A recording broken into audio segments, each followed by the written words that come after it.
Hello, my name is Jesse Hoff. Welcome to the channel. Today we're going to talk about a STEAM carnival.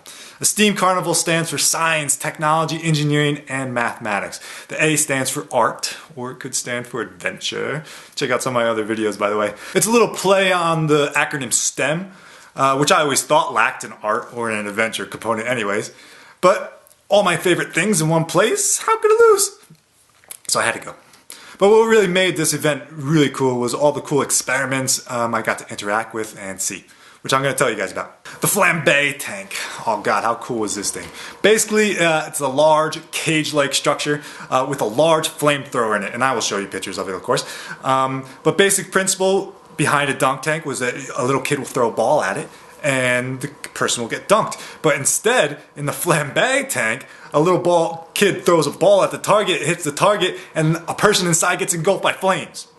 You know, whenever you have a simple idea like that, and a simple idea like a dunk tank, and just turn it over on its head to another extreme, I think good things happen.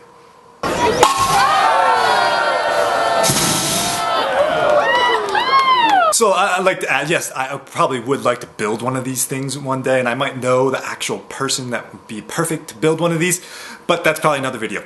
I will add also that the person inside also had a flame retardant suit on, okay, of course. He didn't get roasted and burned and die, but it was good entertainment nonetheless.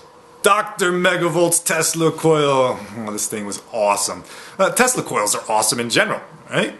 They literally spark the imagination of anyone who sees them.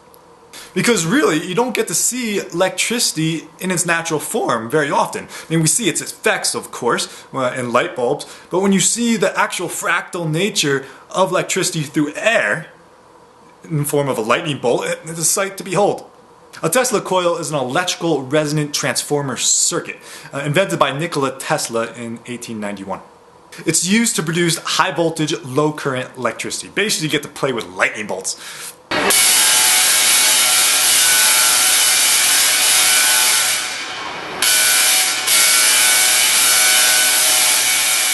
And with some caveats, of course. It works by stepping up low voltage using something we call a tuned circuit. So that long tubular part underneath the toroid is the coil.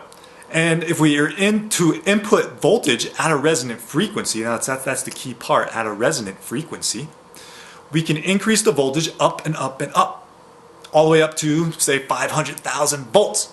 21 gigawatts of electricity. 21 gigawatts! What the hell is a gigawatt? So here in this footage you can see Dr. Megavolt, aka Austin Richards, he's a physicist in California, playing with the discharge of the voltage. So the voltage is cranked way up, and when you bring a grounding conductor next to the toroid, that discharge, all that voltage wants to come into that conductor. And you can see Dr. Megavolt has a special suit on. And this got me to thinking, what if we could put that suit on? Could we actually get struck by a lightning bolt? You know, so it turns out that a lightning bolt is actually 1 billion volts, which is a little bit more than the 500,000 volts that this Tesla coil probably is producing. So I'm not so quite sure whether that suit would protect us from a lightning bolt. The last experiment I'm going to talk about is this interactive water droplet strobe that I saw at the carnival. And the thing was great. I used a similar setup to take this picture at the Exploratorium.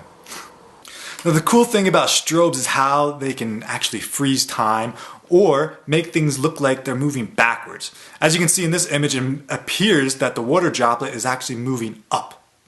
This is called the stroboscopic effect, and it works mainly by turning movement into a series of still images. Now when the water droplet appears to be standing still, the strobe is firing at a rate exactly the same rate that the water droplet is falling. Now, to make the water droplet appear to be moving up, the strobe has to be moving a little bit slower than the water droplet rate. Hope that makes sense. Pretty cool nonetheless. Another thing cool about strobes is how they can show you images that are too quick for the eye to actually capture. So as you can see in this image here, you can see when my finger moves through the stream, you're actually seeing images of the splash. Now you normally don't see that with the naked eye because it's happening too quickly. But with the strobe we can kind of freeze frame it and show you stuff that the eye really cannot see. And I really think that's beautiful. Whenever you can see an image of something that you really can't see with the naked eye, that's really kind of the essence of beauty to me. Alright, so there you have it guys, Steam Carnival. Please make sure you check it out if it ever comes to your town. I think it's really worthwhile. I know a lot of the things I showed you, I guess were more experimentation, but I think they were the intersection of science and art and engineering and math, and that's what's really great about it. So yeah, please subscribe to the channel if you could. I've also added some support links in this video and on my channel. You can actually contribute monetarily to me and the channel. And if you could do that, that would be great. I'd really appreciate that. And I promise to use the money if you contribute to a good cause. Of course, I'll make more videos with that money and try to get into some more adventures. So yeah, please check out the other videos.